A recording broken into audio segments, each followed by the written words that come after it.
Good evening, and welcome to the next reading at Homemade Audiobooks. Let's head off to a seaside audio escape nestled in the coastal paradise of Amity.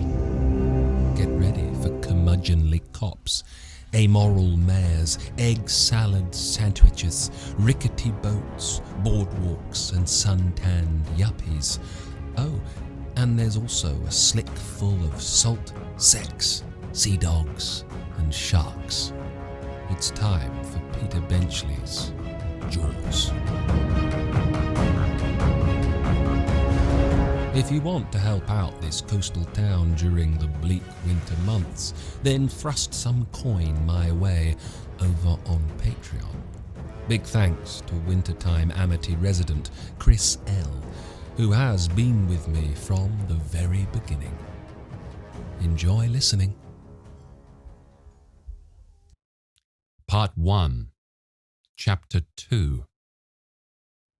Patrolman Len Hendricks sat at his desk in the Amity police station reading a detective novel called Deadly, I'm Yours. At the moment the phone rang, the heroine, a girl named Whistling Dixie, was about to be raped by a motorcycle club. Hendricks let the phone ring until Miss Dixie castrated the first of her attackers with a linoleum knife she had secreted in her hair. He picked up the phone.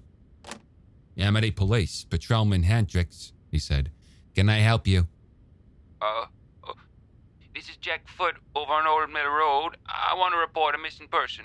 Or at least I think she's missing. Say again, sir. Hendricks had served in Vietnam as a radio man, and he was fond of military terminology. One of my house guests went for a swim at about 1 this morning, said Foote. She hasn't come back yet. A date found her clothes on the beach. Hendricks began to scribble on a pad. What was the person's name? Christine Watkins. Age? I don't know. Just a second. Say around 25. Her date says that's about right. Height and weight?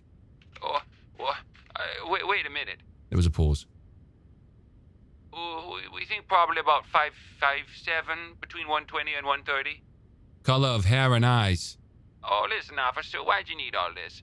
If the woman's drowned, she's probably going to be the only one you have. At least tonight, right? You don't average more than one drowning around here every night, do you? Who said she drowned, Mr. Foote? Maybe she went for a walk. Stark naked at 1 in the morning? Have you had any reports about a woman walking around naked? Hendricks relished the chance to be insufferably cool. No, Mr. Foote, not yet. But once the summer season starts, you never know what to expect. Last August, a bunch of faggots staged a dance out by the club. A nude dance. Color of hair and eyes? Her hair is... dirty blonde, I guess. Sandy. I don't know what color her eyes are. I'll have to ask her date. No, he says he doesn't know either. Let's say Hazel. Okay, Mr. Foote, we'll get on it. As soon as we find out anything, we'll contact you. Hendricks hung up the phone and looked at his watch. It was 5:10. The chief wouldn't be up for an hour, and Hendricks wasn't anxious to wake him for something as vague as a missing person report. For all anybody knew, the Broad was off humping in the bushes with some guy she met on the beach. On the other hand, if she was washed up somewhere, Chief Brody would want the whole thing taken care of before the body was found by some nanny with a couple of young kids and it became a public nuisance. Judgment, that's what the chief kept telling him he needed. That's what makes a good cop. And the cerebral challenge of police work had played a part in Hendricks' decision to join the Amity force after he returned from Vietnam. The pay was fair, $9,000 to start, $15,000 after 15 years, plus fringes. Police work offered security, regular hours, and the chance for some fun. Not just thumping unruly kids or collaring drunks, but solving burglaries, trying to catch the occasional rapist. The summer before, a black gardener had raped 7 rich white women, not one of whom would appear in court to testify against him. And, on a slightly more elevated plane, the opportunity to become a respected, contributing member of the community. And being an Amity cop was not very dangerous, certainly nothing like working for a metropolitan force. The last duty-related fatality of an Amity policeman occurred in 1957 when an officer had tried to stop a drunk speeding along the Montauk Highway and had been run off the road into a stone wall. Hendricks was convinced that as soon as he could get sprung from this godforsaken midnight to 8 shift, he would start to enjoy his work. For the time being, though, it was a drag. He knew perfectly well why he had the late shift. Chief Brody liked to break in his young men slowly, letting them develop the fundamentals of police work, good sense, good judgment, tolerance and politeness at a time of day when they wouldn't be overtaxed. The business shift was 8 a.m. to 4 p.m, and it called for experience and diplomacy. 6 men worked that shift. 1 handled the summertime traffic at the intersection of Main and Water Streets. 2 patrolled in squad cars. 1 manned the phones at the station house. 1 handled the clerical work. And the chief handled the public, the ladies who complained that they were unable to sleep because of the din coming from the Randy Bear or Saxons, the town's 2 gin mills. The homeowners who complained that bums were littering the beaches or disturbing the peace, and the vacationing bankers and brokers and lawyers who stopped in to discuss their various plans for keeping Amity a pristine and exclusive summer colony. 4 to midnight was the trouble shift, when the young studs from the Hamptons would flock to the Randy Bear and get involved in a fight, or simply get so drunk that they became a menace on the roads, when, very rarely, a couple of predators from Queens would lurk in the dark side streets and mug passer-by, and when, about twice a month in the summer, enough evidence having accumulated, the police would feel obliged to stage a pot bust at one of the huge waterfront homes. There were 6 men on 4 to midnight, the 6 largest men on the force, all between 30 and 50 years old. Midnight to 8 was usually quiet. For 9 months of the year, peace was virtually guaranteed. The biggest event of the previous winter had been an electrical storm that had set off all the alarms linking the police station to 48 of Amity's biggest and most expensive homes. Normally during the summer, the midnight to 8 shift was manned by 3 officers. One, however, a young fellow named Dick Angelo, was now taking his 2-week leave before the season began to swing. The other was a 30-year veteran named Henry Kimball, who had chosen the midnight to 8 shift because it permitted him to catch up on his sleep. He held a daytime job as a bartender at Saxon's. Hendricks tried to raise Kimball on the radio to get him to take a walk along the beach by Old Mill Road, but he knew the attempt was hopeless. As usual, Kimball was sound asleep in his squad car parked behind the Amity pharmacy. And so Hendricks picked up the phone and dialed Chief Brody's home number. Brody was asleep, in that fitful state before waking when dreams rapidly change and there are moments of bleary semi-consciousness. The first ring of the phone was assimilated into his dream, a vision that he was back in high school groping a girl on a stairwell. The second ring snapped the vision. He rolled over and picked up the receiver. Yeah? Chief, this is Hendricks. I hate to bother you this early, but... What time is it? 5:20. Leonard, this better be good. I think we got a floater on our hands, Chief. A floater? Oh my God, why in Christ's name is a floater? It was a word Hendricks had picked up from his night reading. Drowning. He said, embarrassed. He told Brody about the phone call from Foot. I didn't know if you'd want to check it out before people start swimming. I mean, it looks like it's going to be a nice day. Brody heaved an exaggerated sigh. Oh, where's Kimball? He said, and then added quickly. Oh, never mind. It was a stupid question. One of these days I'm going to fix that radio of his so he can't turn it off. Hendricks waited a moment, then said, Like I said, Chief, I hate to bother. Yeah, I know, Leonard. You were right to call. As long as I'm awake, I might as well get up. I'll shave and shower and grab some coffee, and on my way in I'll take a look along the beach in front of Old Mill and Scotch, just to make sure your floater isn't cluttering up somebody's beach. Then when the day boys come on, I'll go out and talk to Foot and the girl's date. I'll see you later. Brody hung up the phone and stretched. He looked at his wife, lying next to him in the double bed. She had stirred when the phone rang, but as soon as she determined that there was no emergency, she lapsed back into sleep. Ellen Brody was 36, 5 years younger than her husband, and the fact that she looked barely 30 was a source of both pride and annoyance to Brody. Pride because, since she looked handsome and young and was married to him, she made him seem a man of excellent taste and substantial attraction. Annoyance because she had been able to keep her good looks despite the strains of bearing 3 children, whereas Brody, though hardly fat at 6'1" and 200 pounds, was beginning to be concerned about his blood pressure and his thickening middle. Sometimes during the summer, Brody would catch himself gazing with idle lust at one of the young, long-legged girls who pranced around town, their untethered breasts bouncing beneath the thinnest of cotton jerseys.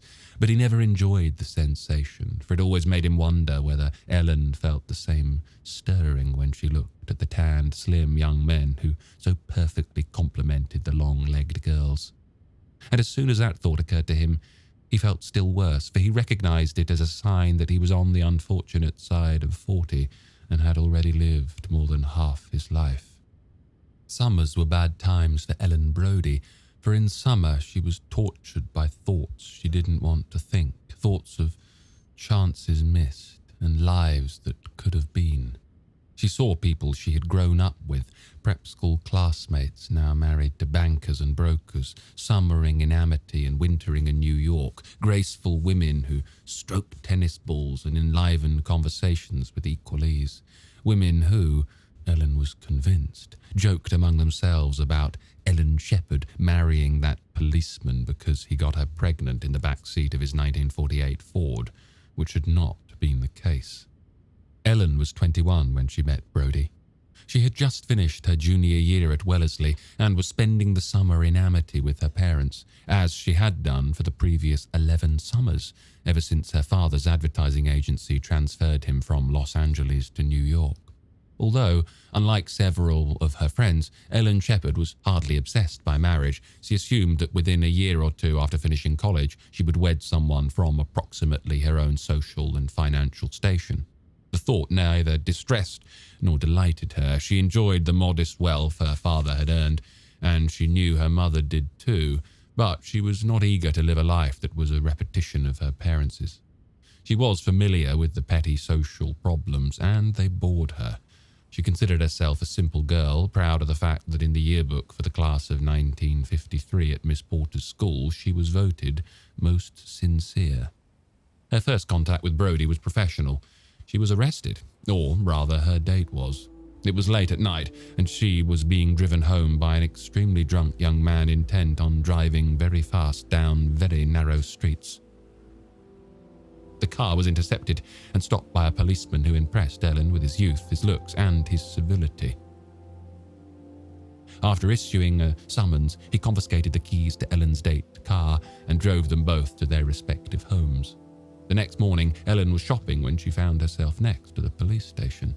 As a lark, she walked in and asked the name of the young officer who had been working at about midnight the night before.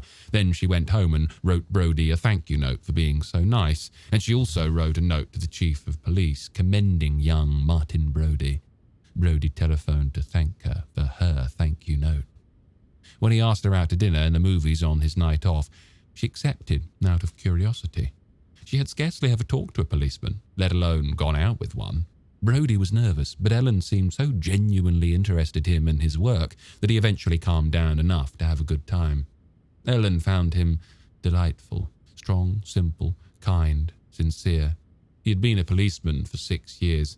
He said his ambition was to be chief of the Amity force, to have sons to take duck shooting in the fall, to save enough money to take a real vacation every 2nd or 3rd year. They were married that November. Ellen's parents had wanted her to finish college, and Brody had been willing to wait until the following summer, but Ellen couldn't imagine that one more year of college could make any difference in the life she had chosen to lead. There were some awkward moments during the first few years. Ellen's friends would ask them to dinner or lunch or for a swim, and they would go, but Brody would feel ill at ease and patronized. When they got together with Brody's friends, Ellen's past seemed to stifle fun. People behaved as if they were fearful of committing a faux pas. Gradually, as friendships developed, the awkwardness disappeared, but they never saw any of Ellen's old friends anymore. Although the shedding of the summer people stigma earned her the affection of the year-round residents of Amity, it cost her much that was pleasant and familiar from the first 21 years of her life. It was as if she had moved to another country. Until about 4 years ago, the estrangement hadn't bothered her. She was too busy and too happy raising children to let her mind linger on alternatives long past. But when her last child started school, she found herself adrift, and she began to dwell on memories of how her mother had lived her life once her children had begun to detach from her. Shopping excursions, fun because there was enough money to buy all but the most outrageously expensive items, long lunches with friends, tennis, cocktail parties, weekend trips. What had once seemed shallow and tedious now loomed in memory like paradise. At first, she tried to re-establish bonds with friends she hadn't seen in 10 years, but all commonality of interest and experience had long since vanished. Ellen talked gaily about the community, about local politics, about her job as a volunteer at the Southampton hospital, all subjects about which her old friends, many of whom had been coming to Amity every summer for more than 30 years, knew little and cared less. They talked about New York politics, about art galleries and painters and writers they knew. Most conversations ended with feeble reminiscences and speculations about where old friends were now. Always there were pledges about calling each other and getting together again. Once in a while, she would try to make new friends among the summer people she hadn't known, but the associations were forced and brief. They might have endured if Ellen had been less self-conscious about her house, about her husband's job and how poorly it paid. She made sure that everyone she met knew she had started her Amity life on an entirely different plane. She was aware of what she was doing, and she hated herself for it, because in fact she loved her husband deeply, adored her children, and for most of the year was quite content with her lot. By now she had largely given up active forays into the summer community, but the resentments and the longings lingered. She was unhappy, and she took out most of her unhappiness on her husband, a fact that both of them understood, but only he could tolerate. She wished she could go into suspended animation for that quarter of every year. Brody rolled over towards Ellen, raising himself up on one elbow and resting his head on his hand. With his other hand he flicked away a strand of hair that was tickling Ellen's nose and making it twitch. He still had an erection from the remnants of his last dream, and he debated rousing her for a quick bit of sex. He knew she was a slow waker, and her early morning moods were more cantankerous than romantic. Still, it would be fun. There had not been much sex in the Brody household recently. There seldom was when Ellen was in her summer moods. Just then, Ellen's mouth fell open, and she began to snore. Brody felt himself turn off as quickly as if someone had poured ice water on his loins. He got up and went into the bathroom. It was nearly 6:30 when Brody turned on to Old Mill Road. The sun was well up. It had lost its daybreak red and was turning from orange to bright yellow. The sky was cloudless. Theoretically, there was a statutory right-of-way between each house to permit public access to the beach, which could be privately owned only to the mean-high watermark, but the rights-of-way between most houses were filled with garages or privet hedges. From the road there was no view of the beach. All Brody could see was the tops of the dunes. So every 100 yards or so he had to stop the squad car and walk up a driveway to reach a point from which he could survey the beach. There was no sign of a body. All he saw on the broad white expanse was a few pieces of driftwood, a can or two, and a yard-wide belt of seaweed and kelp pushed ashore by the southerly breeze. There was practically no surf, so if a body was floating on the surface, it would have been visible. If there is a floater out there, Brody thought, it's floating beneath the surface, and I'll never see it till it washes up. By 7 o'clock, Brody had covered the whole beach along Old Mill and Scotch roads. The only thing he had seen that struck him as even remotely odd was a paper plate on which sat 3 scalloped orange rinds, a sign that the summer's beach picnics were going to be more elegant than ever. He drove back along Scotch Road, turned north towards town on Bayberry Lane, and arrived at the station house at 7:10. Hendricks was finishing up his paperwork when Brody walked in, and he looked disappointed that Brody wasn't dragging a corpse behind him. No luck, Chief?" he said. "That depends on what you mean by luck, Leonard. If you mean did I find a body, and if I didn't, isn't it too bad? The answer to both questions is no. Is Kimball in yet?" "No." "Well, I hope he isn't asleep.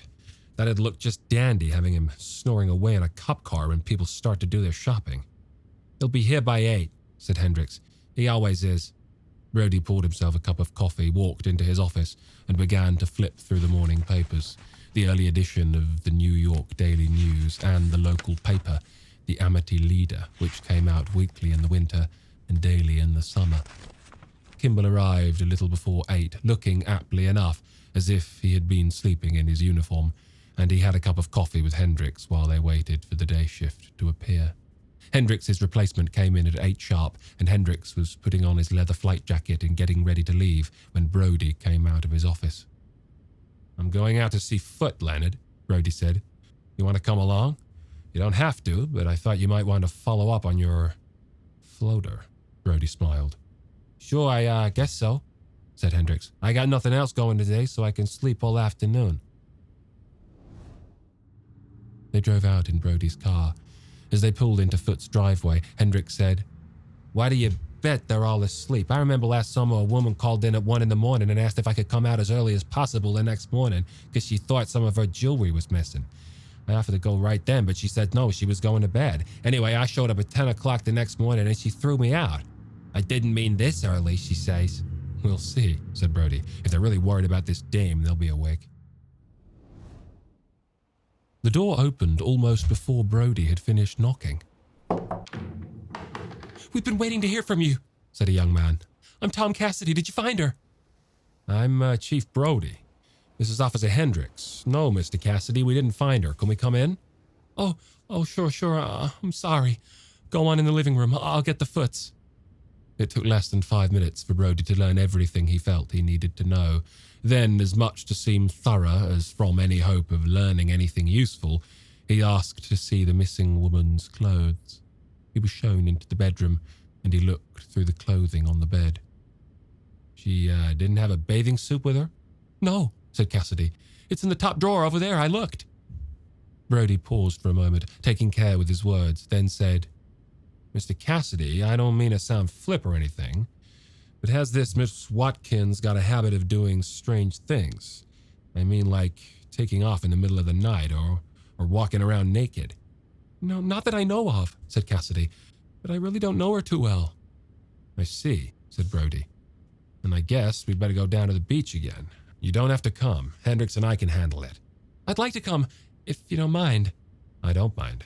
I just thought you might not want to." The 3 men walked down to the beach. Cassidy showed the policeman where he had fallen asleep. The indentation his body had made in the sand had not been disturbed, and he pointed out where he had found the woman's clothes. Brody looked up and down the beach. For as far as he could see, more than a mile in both directions, the beach was empty. Clumps of seaweed were the only dark spots on the white sand. "Let's take a walk," he said. "Leonard, you go east as far as the point.